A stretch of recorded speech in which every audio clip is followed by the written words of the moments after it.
Quand les nouvelles s'affolent, Métropole fait le point. Le point tous les matins, simultanément sur Radio et Télémétropole.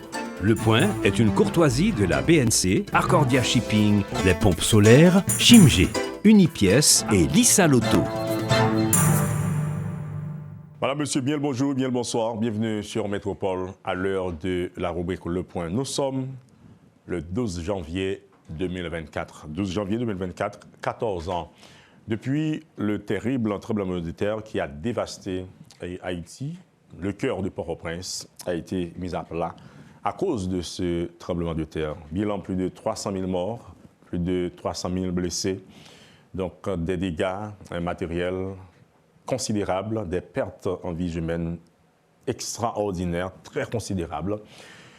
Et jusqu'à présent, le pays n'arrive pas à se relever de cette terrible catastrophe. Sur le plan économique, sur le plan politique, sur le plan humain, Haïti s'en souvient aujourd'hui encore. Et comme nous l'avons dit au grand journal du matin de Radio Métropole, donc à l'occasion, le gouvernement annonce la réalisation d'une cérémonie en hommage ou en mémoire des victimes de ce terrible tremblement de terre qui a dévasté Haïti notamment. Mais ce matin, on va parler des autres événements qui s'en sont suivis. Donc, on parle des catastrophes naturelles, mais aussi et surtout des catastrophes humaines. On parlera de tout cela et ce sont des faits sociaux et pour en parler, pour les analyser, les comprendre aussi, pourquoi pas, nous avons avec nous ce matin le docteur Fritz Dorvilliers, sociologue, spécialiste en relations internationales, pour nous aider à comprendre donc, ces derniers événements, à faire le bilan de ces événements, de ces phénomènes, mais aussi à voir les perspectives. Avec le professeur Fritz Dorvilliers, docteur et sociologue, qui est avec vous, avec nous aujourd'hui sur Métropole. Bonjour, bonsoir, professeur Dorvilliers, bienvenue sur Métropole. Bonjour, monsieur Desaugustes. Bonjour à tout le monde. C'est un plaisir d'être avec vous encore aujourd'hui. Une petite question directe. 12 janvier 2010, qui côté? Bon, moi-même, j'étais dans la rue, j'étais dans ma machine à monter Pétionville. C'était un événement du gouvernement de Préval à Pétionville. Bon, je vois que c'était même dans la Caribé, etc. Donc, dans la rue, parce qu'en face, il y a du canapé vert, parce que moi, je dois habiter sur Chaud. Donc, dans la rue, c'est dans la rue que l'événement prend nom. La machine à comprendre, parce que la machine n'a pas empile, mais monsieur, l'autre homme, il avait répondu qu'est-ce que c'est le Sanoé, et puis on est dans zone de vert. Ouais, puis une poussière, c'est le Sanoé comprendre, c'est un problème de terre, et puis il n'a pas trop éduqué en tant qu'haïtien, que jeune haïtien qui était à l'époque, il n'a pas trop éduqué et préparé par rapport à ce genre de phénomène. Maintenant, lorsque ça arrivait, évidemment, vous étiez déjà professionnel, professeur, vous l'avez compris comme le professionnel que vous êtes ou bien et comme un spiritualiste, comme un simple citoyen, qu'est-ce que vous vous êtes dit? Je ne suis pas du tout spiritualiste, je suis du tout religieux, bien que moi-même culturellement me sens produisant. Je ne vais pas prendre des cas de religion maintenant qui c'est culturel, maintenant qui c'est vaudou, je ne vais pas prendre ni le sens catholique, protestant, etc. Donc, moi-même, je juste prendre un sens fondamentalement, purement réaliste, rationnel, son événement soit naturel. Mon rapport au monde, c'est un rapport rationnel, etc., culturel, évidemment, et donc, son événement, c'est la pluie qui a tombé, donc c'est la neige, donc c'est un ensemble d'aléas climatiques que nous prendre de manière tout à fait, pour nous, brièvement, de manière tout à fait rationnelle. Rationnellement. Et ça sonne des hymnes. Par conséquent, ça me désire, ah bon, foutu, parce que ça me dit, ouais, me désire, voilà, on est foutu pour au moins 2 décennies. Vous parlez de la raison, mais les questions consciemment sont subjectives. Mais rationnellement, qu'est-ce qui vous a marqué le plus de cet événement, professeur Fritz Dorvilliers? Comme sociologue, bien sûr. Oui, ce qui m'a marqué le plus, c'est que j'ai toujours eu des réflexions sur le territoire, sur le bâti, sur l'urbanité, c'est pas donc c'est ce qui m'a le plus frappé, c'est les conséquences de la façon d'habiter le territoire, C'est-à-dire que la territorialité, là, j'ai toujours vu que c'est un pays qui est très mal habité, d'un point de vue géographique, l'emplacement des villes, la manière dont on bâtit les villes, les matériaux de construction, les normes de construction, ça m'a toujours interpellé en quelque sorte.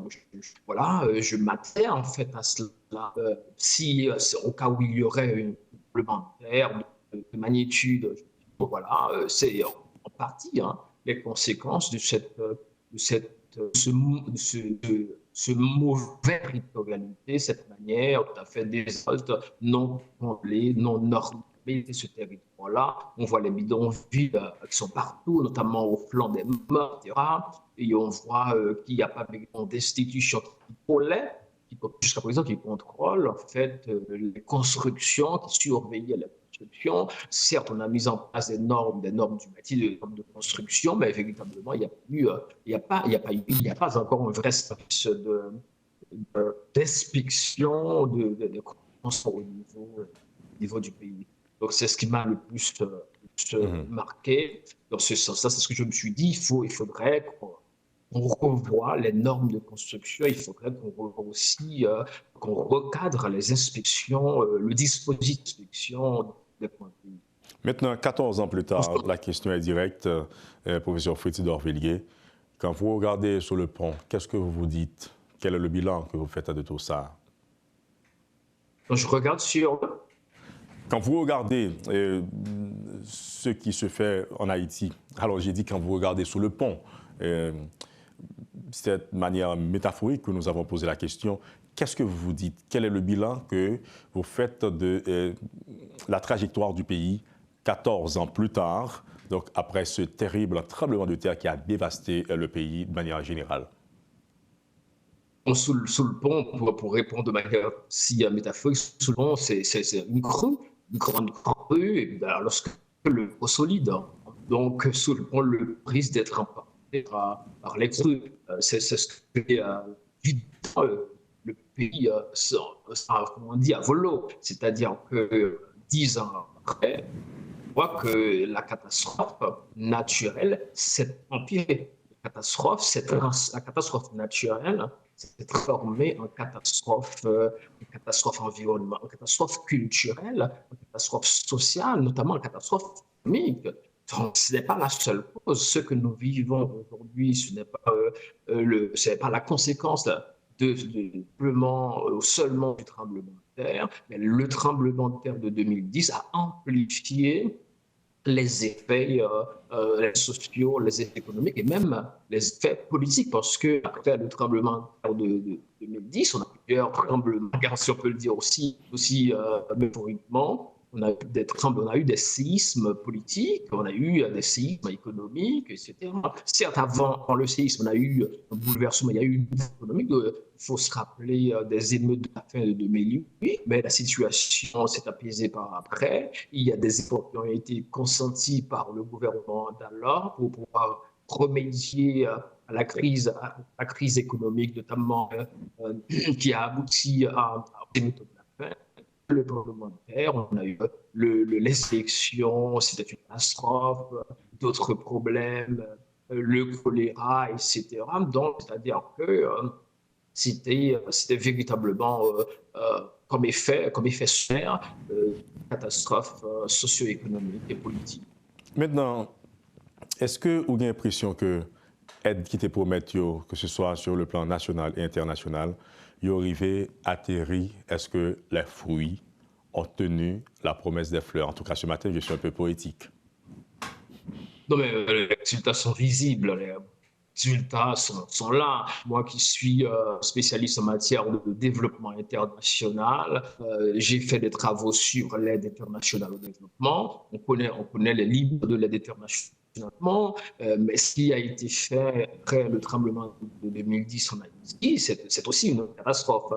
Catastrophe de management, en termes de public management, de gestion publique, c'est une catastrophe en termes de gaspillage, en termes de mauvaise gestion. En gros, c'est une catastrophe en termes de mauvaise gouvernance. Le fait est que des milliards ont été donnés, entre guillemets, à Haïti. d'Haïti.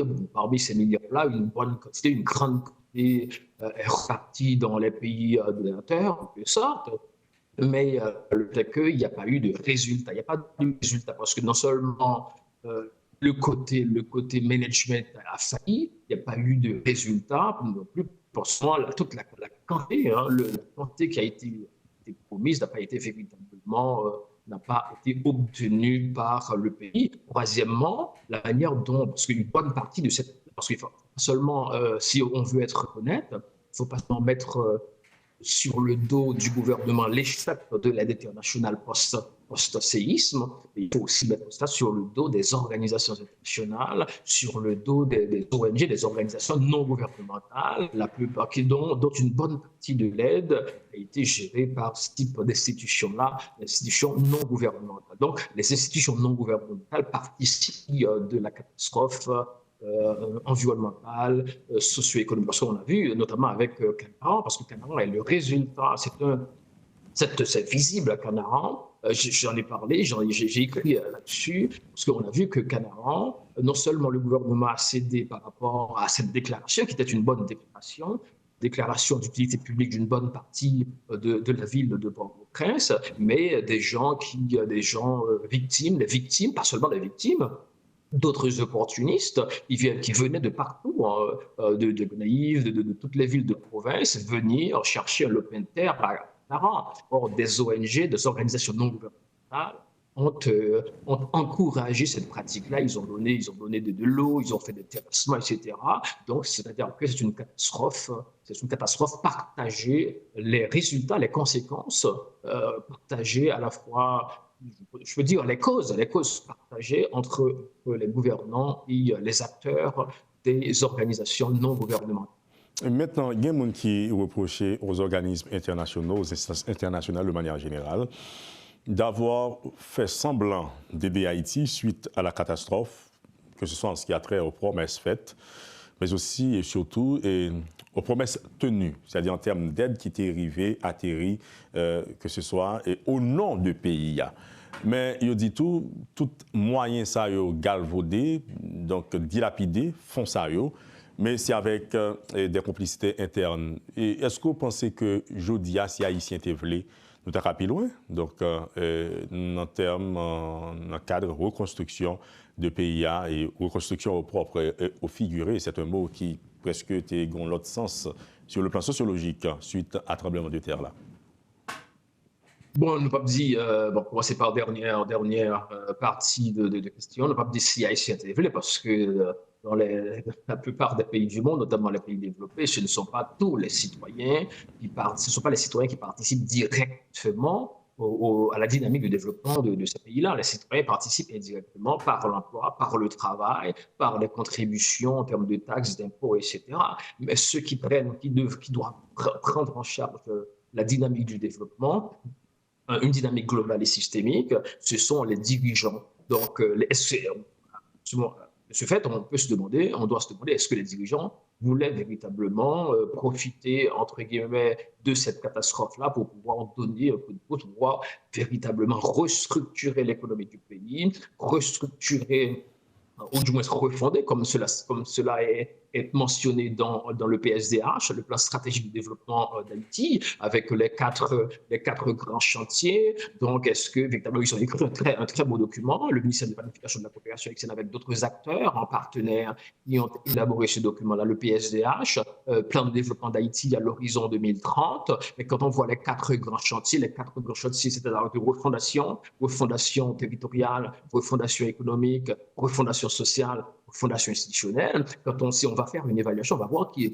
n'y a pas véritablement, il n'y a même pas un poteau, même un poteau, il n'est pas planté, parce qu'il faut fonder, c'est en maison à refaire, il faut progresser, mais on peut se demander, est-ce qu'un poteau a été mis en place? Est-ce qu'une brique véritablement a été posée dans le cadre de cette refondation d'Haïti? Donc à ce moment-là, le bilan est là, mais bon, par rapport à la première partie de votre question, les institutions internationales, l'aide promise, c'est toujours comme ça, l'aide promise. Dans les promesses d'aide, il y a deux éléments. Il y a évidemment une partie qui n'est pas avec tout le montant n'est pas souvent versé, mais ce n'est pas seulement du fait du fait de ces organismes qui donnent de l'argent, qui financent le développement, mais aussi c'est du fait d'une ce qu'on appelle la capacité d'absorption du pays Haïti. C'est-à-dire que dans un pays mal gouverné, très mal gouverné, la gouvernance est très mauvaise. Donc absorber tout cet argent-là a été très difficile. Donc la capacité d'absorption, les dirigeants ne se sont pas donné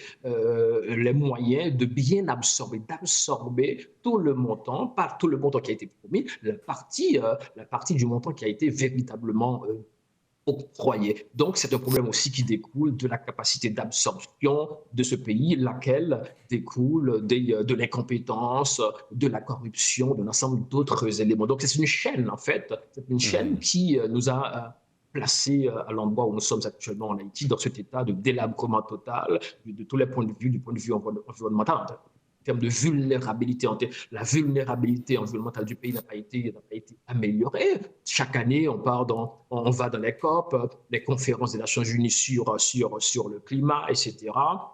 Chaque année, on y participe, on ne voit pas les résultats en termes véritablement d'accomplissement par rapport, on peut dire, à l'amélioration, par rapport du fait pour pouvoir amoindrir les risques, ce qu'on appelle les aléas naturels. Il n'y a pas de résultat véritable. Du point de vue social, par exemple, au niveau de la refondation sociale, on a parlé de l'université, de l'enseignement supérieur, de l'enseignement secondaire, on a parlé de l'assurance sociale, on a parlé de la santé, etc. L'ensemble d'éléments qui participent de cette refondation sociale-là, on ne voit pas les résultats. Bien au contraire, en termes d'accès à la santé, c'est pire. En termes d'accès à l'enseignement supérieur, c'est pire. En termes d'assurance sociale pour la population, c'est pire. Même les professionnels qui travaillent au niveau de la fonction publique, moi, j'ai fait des consultations. 3 ans après, je n'ai pas été remboursé, alors que l'employé paie des assurances santé. Donc, à ce moment-là, mal géré, c'est tellement mal gouverné. L'OFACMA a pris en charge cette question-là, mais ce n'est pas mieux géré. Donc, ce sont des problèmes qui affectent les employés du secteur public. Dans d'autres domaines, c'est pareil. Ce matin, nous avons eu des invités au Grand Journal de Métropole. Il y a un invité qui dit que tremblement de terre 2010, 12 janvier 2010, c'est la moindre de toutes les catastrophes que le pays a connaît dans la dernière période. Nous étions un peu étonnés. Donc, que l'invité a dit que le tremblement de terre là pas pire que ça pays a connaît après. Nous avons souhaité, avec une compréhension de déclaration que l'invité a fait, que le tremblement de terre du 12 janvier 2010, pas pire catastrophe que le pays a connaît. Donc, nous avons observé pause là, nous avons tourné avec vous sur question ou même partager avec nos compréhensions sur déclaration forte qui était donc sidérée que le tremblement de terre qui a fait plus de 300 000 morts, plus de 300 000 blessés, des dégâts matériels énormes et considérables, mais ce n'est pas la pire catastrophe que le pays a connue durant cette dernière décennie. Une déclaration forte et majeure dont on parlera après la pause, Madame, Monsieur, sur Métropole, à l'heure de la rubrique Le Point. À tout à l'heure. Le Point est une courtoisie de la BNC, Accordia Shipping, les pompes solaires, Chimgé, Unipièce et Lissa Loto. Bonjour, bonsoir à vous tous et à vous toutes. Bienvenue à la seconde tranche de la rubrique Le Point de Métropole. Ce matin, on essaie de comprendre les derniers événements qui se sont abattus sur le pays, qui ont frappé Haïti. Donc, en passant par le terrible tremblement de terre qui a dévasté le pays de manière générale, parce que Port-au-Prince reste et demeure le cœur d'Haïti, que ce soit sur le plan politique, sur le plan économique, mais aussi surtout en termes de ressources humaines, mais ressources de manière globale, matérielles, donc ressources industrielles, ressources économiques de manière générale. Donc Haïti en a pris un coup, donc le 12 janvier 2010, avec ce terrible tremblement de terre. Mais selon l'un de nos invités, nous choisissons de ne pas dire son nom pour ne pas peut-être répondre à la personne au lieu de répondre à la question. C'était cela la stratégie que nous avons vue avec le professeur Fritz d'Orvilliers. Donc, cet invité a dit, et nous citons, que le tremblement de terre du 12 janvier 2010 n'est pas la pire catastrophe que le pays a connue durant cette dernière décennie. Donc, quelle est votre compréhension là-dessus, professeur Fritz d'Orvilliers? Oui, bon, c'est une déclaration un petit peu, alambiquée, pour ne pas dire lapidaire, mais on peut essayer de la comprendre. On ne va pas mobiliser la philosophie dans le sens de citer le titre de grand livre, La traversée de la catastrophe. Mais on peut comprendre, peut-être qu'il voulait dire qu'une catastrophe naturelle, on peut surmonter une catastrophe naturelle. Peut-être c'est une manière pour lui de dire que, ouais, je me reprends, il est beaucoup plus difficile de surmonter une catastrophe naturelle qu'une catastrophe politique et culturelle. Si c'est ça qu'il voulait dire, il a raison. C'est-à-dire pour surmonter une catastrophe naturelle comme le tremblement de terre, certes, on va faire le deuil. Il y a eu plus de 220 000 morts, paix à leur âme, évidemment, mais il y a eu aussi des dégâts matériels. On ne peut pas remplacer les êtres chers qui ont été victimes, qui ont été tués lors du tremblement de terre, mais on ne peut pas les remplacer par le savoir, par la connaissance rationnelle, mais on peut reconstruire le pays, les bâtiments, on peut réaménager les territoires, etc., par la connaissance. Et non seulement, c'est pas seulement par la connaissance, mais aussi par la volonté. Et c'est ça l'élément peut-être que la personne a voulu dire, c'est la volonté. Bon, il est beaucoup plus facile de reconstruire physiquement le pays que, évidemment, de s'arranger, d'avoir la volonté, la bonne volonté pour pouvoir le faire. Ce qui manque, la catastrophe actuelle, ça peut être une catastrophe politique. Peut-être c'est une façon de dire aussi que la catastrophe politique qui s'en est suivie est beaucoup plus difficile à surmonter que la catastrophe physique. Et dans ce sens, il a raison. C'est aussi une manière peut-être pour lui de dire que la catastrophe culturelle dans laquelle on patauge. Vous avez parlé tout à l'heure de l'ensauvagement de l'ensemble de la population, c'est-à-dire qu'il y a désormais une crise morale au niveau de la société haïtienne. On voit des lynchages, on voit des enfants qui regardent, on voit qu'on lynche des gens sous les yeux d'enfants ébahis, tout à fait, et même on voit que les gens ne sont plus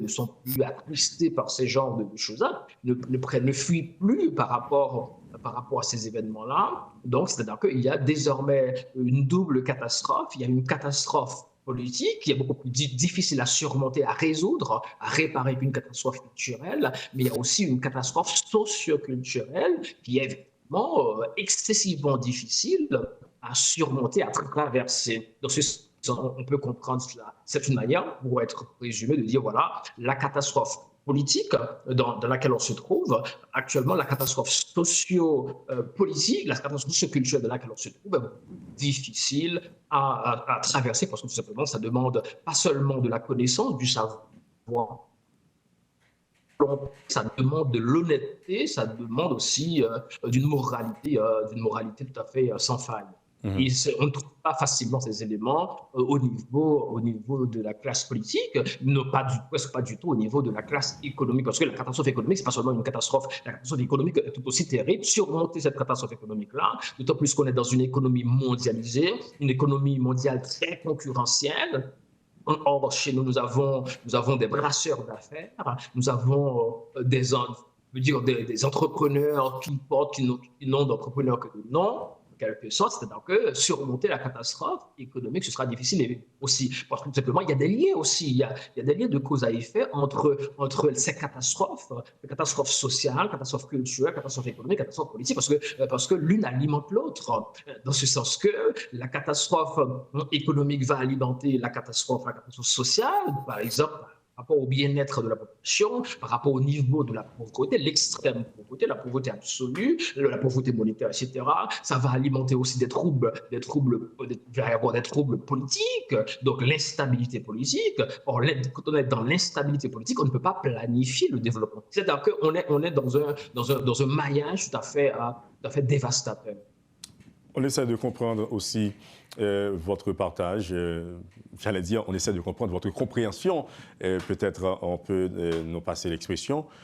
Quand on regarde les deux grandes régions ou bien les deux grandes sorties et entrées du pays qui vraiment occupées par des regroupements criminels qui imposent leurs lois et leur mode de vie aux membres de la population. Écoutez que, on dit chien manger chien. Et dans l'expression, mais nous assisté sur les réseaux côté que moun a mangé moun. Qui coupe tête policier, qui a joué boule avec tête yo, qui a joué boule avec tête moun. Monsieur démontre vraiment, littéralement que yo mangé moun nan. Et côté que jodi dans la région métropolitaine Port-au-Prince, grand pile si moun qui pas aller à l'école, qui a des espaces scolaires qui occupés. Et nous songeons phénomène pays loc pendant plusieurs mois, c'est des millions et des millions d'Haïtiens qui pris en otage par niveau de catastrophe là. Est-ce que là, on ne peut pas penser que sur le plan pragmatique et direct, que le professeur qui fait déclaration ce matin, tu as bien raison pour l'impact que ça fait, et même si comparaison n'est pas raison? Oui, c'est ce que je vous ai dit, c'est que dans ce sens-là, il a tout à fait raison, parce que tout simplement, je vais me répéter, il est beaucoup plus facile de surmonter, outre, on peut même le deuil, on peut faire le deuil des êtres chers qu'on a perdus, mais on peut reconstruire, parce que on peut avoir des ingénieurs, des architectes, des urbanistes, etc., qui ont des connaissances. On peut avoir l'argent aussi pour faire venir ces gens-là, s'il n'y en a pas assez dans le pays. Pas, c'est-à-dire qu'il faut de la connaissance pour le faire, pour surmonter une catastrophe, c'est-à-dire que les dégâts causés, les pertes subies, on peut remplacer cela par, il y a eu le plan de il suffisait d'avoir de l'argent. Là, il n'y a pas de problème. Mais le problème, c'est que les autres catastrophes qui ne découlent pas, parce que les catastrophes politiques sont aussi à la base de cette catastrophe naturelle. C'est pour cela que je vous ai dit qu'il y a quand même cet système, en fait, cet système d'éléments qui concourent à nous plonger dans ces catastrophes-là. Donc à ce moment-là, il est beaucoup plus facile de surmonter la catastrophe naturelle par la connaissance, par le savoir, par l'argent, etc. Mais la catastrophe politique, quand des gens, bon, certes, on a vu vagement avec les groupes armés, avec la torture, on torture des gens, c'est-à-dire que c'est insurmontable, cela. Donc c'est-à-dire que, à ce moment-là, la politique, on a vu, comme vous l'avez dit, les gens qui ont bloqué le pays pendant ce qu'on appelle le pays loc. Bon, j'ai vu d'autres intellectuels, d'autres chercheurs appeler ça un mouvement social. C'est ne pas connaître ce qu'on appelle un mouvement social. Du point de vue sociologique, le pays loc n'a pas est très loin d'être un mouvement social. Le pays a été un mouvement, un soulèvement politique, un mouvement purement politique, c'est-à-dire que pour la conquête du pouvoir. Or, ce n'est pas ça. On aura le temps de revenir là-dessus, peut-être dans une autre émission, sur ce qu'on appelle un mouvement social. Tout comme des gens ont pris le bois calé pour un mouvement social. On mélange tout, même dans les grandes universités, les chercheurs mélangent tout pour considérer le pays loc qui était un mouvement dévastateur. Moi, par exemple, là où j'habite, à côté de moi, il y avait une école pleine à craquer. Après le pays loc, la plupart des enfants ont été envoyés en République dominicaine et à l'étranger. Il est fermé. Elle est fermée, cette école-là. Donc, il y avait des gens qui travaillaient dans cette école-là. Plusieurs écoles, plusieurs établissements scolaires ont été fermés, donc les gens ont été renvoyés, ont été mis au chômage, les entreprises ont été fermées, les gens ont été mis au chômage, parce que c'est ça le pays là. Maintenant, c'est aussi une sous-catastrophe politique, parce que tout ça, qu'est-ce qu'on peut faire? On voit des politiciens tout à fait à pouvoir, qui étaient prêts à tout faire, jusqu'à même assassiner un président de la République pour avoir le pouvoir. Donc, est-ce qu'on peut surmonter cela? Volonté. Ça, c'est la volonté, ça, c'est la moralité, ça, c'est l'honnêteté. Ces éléments-là, si on les a, si on ne les a pas... C'est du leadership. La question que je voudrais vous poser maintenant, professeur Frédéric d'Orvilliers, vous souhaitez parler de ça, mais cela nous attire l'attention aussi. Qui côté où tu as placé l'assassinat du président Jovenel Moïse et dans le niveau de catastrophe qu'on va parler là et tout ça qui suit après? Oui, c'est au niveau de la catastrophe la pire. Hein. La pire, c'est au niveau de la catastrophe politique. Parce que la politique, quand on prend un système social comme un tout, de point de vue global et systémique, la politique, c'est ce qu'on appelle, c'est la politique, sa fonction de poursuivre les buts. les buts que se donnent les individus, les sociétés, les groupes organisés, etc. La politique, elle, là, c'est comme un joueur central. La politique est là pour distribuer, pour organiser le jeu. Donc, pour pouvoir aboutir en quelque sorte au but visé. Or, si la politique est bloquée, si la politique est prise en otage par un ensemble d'acteurs volonté globale qui ne peuvent pas monter en généralité sociale, en généralité politique, qui voient qu'eux-mêmes, que leur clan, à ce moment-là, c'est cela. Donc on peut placer l'assassinat sauvage du président Jovenel Moïse dans le cadre de cette catastrophe politique qui est, étant donné sa nature, beaucoup plus difficile à surmonter que le tremblement de terre de 2010. Qui côté placé phénomène insécurité dans le niveau catastrophe que vous parlé là et professeur Fritz d'Orvilliers? Oui, bon, l'insécurité, c'est au niveau de... C'est une double catastrophe. C'est à la fois une catastrophe sociale et une catastrophe politique.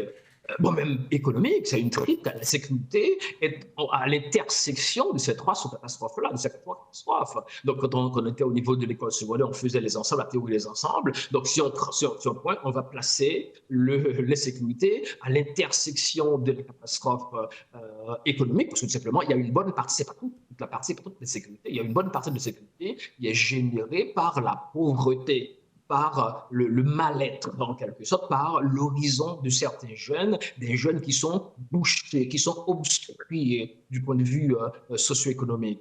Mais il y a aussi une bonne partie de l'insécurité qui est à l'intersection, c'est-à-dire qu'il y a d'autres politiques, dans la mesure où on sait très bien qu'il y a des rapports entre la politique et les organisations criminelles. Il y a aussi l'intersection de l'économique, parce que simplement, les jeunes ne travaillent pas. Parce que pour qu'on puisse se reproduire économiquement, fonctionner, fonder une famille, construire une maison, etc., il faut avoir des moyens financiers. Or, pour pouvoir avoir ces moyens financiers-là, il faut avoir un emploi, un travail rémunéré, ou bien on travaille à son propre compte. Or, l'insécurité, et handicape tout cela. L'insécurité handicape l'activité économique de ce pays, parce que on peut dire, voilà, quand les gens ont peur, notamment les décideurs d'investissement, c'est-à-dire ce qu'on appelle les entrepreneurs, quand ils ont peur, ils ne vont pas investir, ils vont attendre. Et au fur et à mesure qu'ils vont attendre, le taux de chômage va augmenter, parce que s'il n'y a pas d'investissement dans ce pays économique, il peut pas y avoir travail, ce rapport entre investissement et travail, donc de la création de richesse. On ne peut pas créer actuellement de la richesse dans ce pays, parce que tout simplement, les investisseurs, les décideurs d'investissement ont peur, donc on croit même que certaines entreprises ont été amenées à fermer leurs portes, étant donné les zones dans lesquelles elles se trouvaient, étant donné les difficultés en termes de chaîne d'approvisionnement, etc. Il y a beaucoup de problèmes d'ordre économique générés par l'insécurité. Le phénomène d'insécurité a fait que, je dis à professeur Fritz d'Orvilliers, que... Non, je termine. Il y a un problème politique, c'est que l'insécurité empêche aussi l'organisation de la vie civique, c'est-à-dire que l'élément principal de la vie civique, c'est la désignation des représentants. Donc, jusqu'à présent, depuis 2016, on n'a pas eu d'élection dans ce pays. Ce n'est pas seulement à cause de l'insécurité, mais aussi à cause de l'insécurité. Voilà, et c'est le point politique dont vous parliez. Alors, la question que j'allais vous poser, que je vous pose maintenant, c'est que le phénomène d'insécurité a fait que les gens sombre dans le désespoir. Et le désespoir, vous savez, donc fait appel souvent à la folie. Côté que les Haïtiens, pour certains, vraiment, sont prêts à accepter un morceau de charbon, de feu, donc un charbon du feu, puisque ça est capable d'aider à résoudre le problème d'insécurité. Il y a des gens qui disent que les gens sont tellement sentis au mal, ils sont tellement dans la douleur de l'insécurité. Si on dit aussi que Klouga qui est capable de servir de comprimé pour être capable de résoudre le problème d'insécurité, il a fait lui. Donc, sans citer de nom, sans prendre d'exemple plus majeur, nous prenons ça. Comment comprendre ça, que le peuple arrive tellement dans un moment de désespoir où il est prêt à accepter n'importe qui ou n'importe quoi, juste sur des promesses de résolution de la crise de l'insécurité et regarder les phénomènes qui ont passé là, un peu partout dans plusieurs régions dans le pays, à côté que mon examen qui, pas des officiels, a circulé et a fait des promesses. Bon, oui, c'est classique en matière de sociologie. C'est classique quand un peuple se trouve en situation de misère. Le peuple haïtien est désormais traumatisé par plusieurs catastrophes.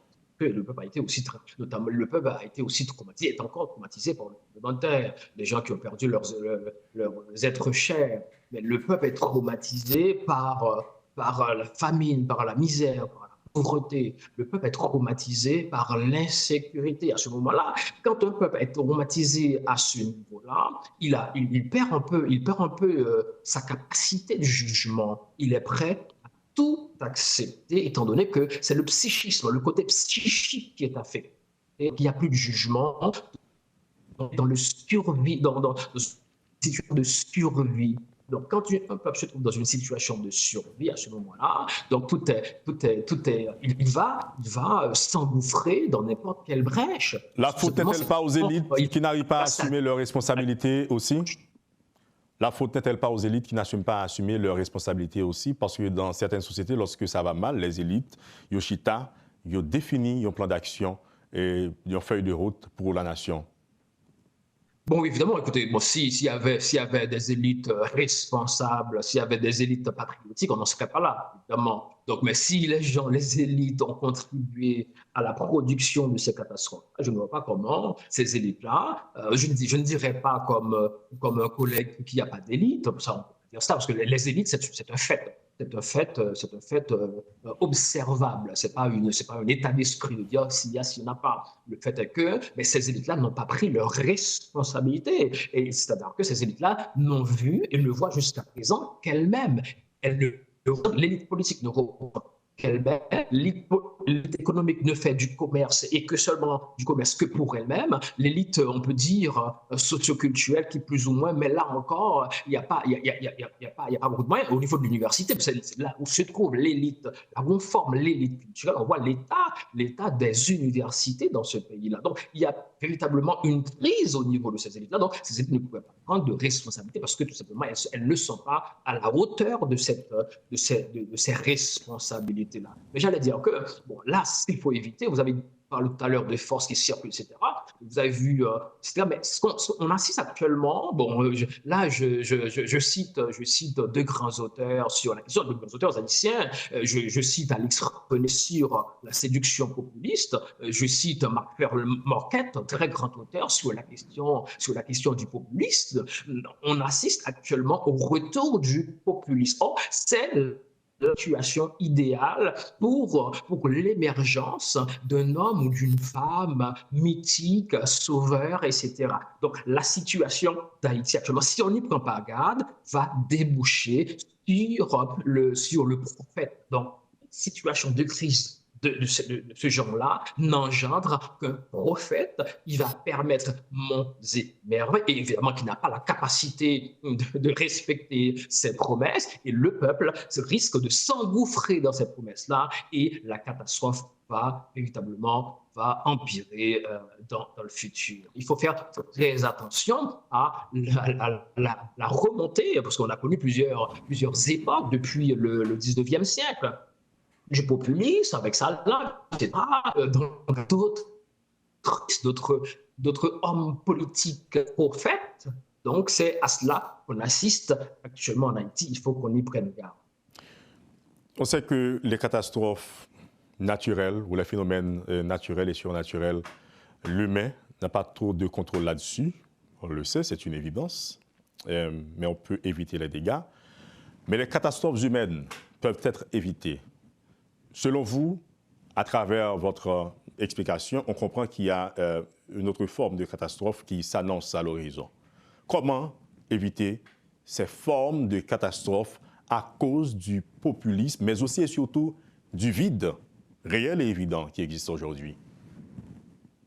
Oui, bon, ça c'est la mission de gouvernement, c'est-à-dire c'est la mission de responsable politique, comme je vous l'avais dit tout à l'heure. La politique, c'est là pour pouvoir distribuer les jeux, c'est-à-dire que pour pouvoir organiser la société, pour pouvoir normer, réglementer et pour pouvoir aussi sanctionner. Un pouvoir d'organisation un pouvoir de sanction. Donc à ce moment-là, si le sous-système politique ne fait pas son travail, donc la situation va empirer, ça c'est sûr. Donc à ce moment-là, quand on voit un ensemble d'éléments, quand on voit un ensemble de sous-catastrophes qui se produisent dans ce pays, on voit que le gouvernement assiste comme monsieur et madame tout le monde. À ce moment-là, on se dit, on est véritablement, je ne vais pas dire le mot, mais on est dans le pétrin.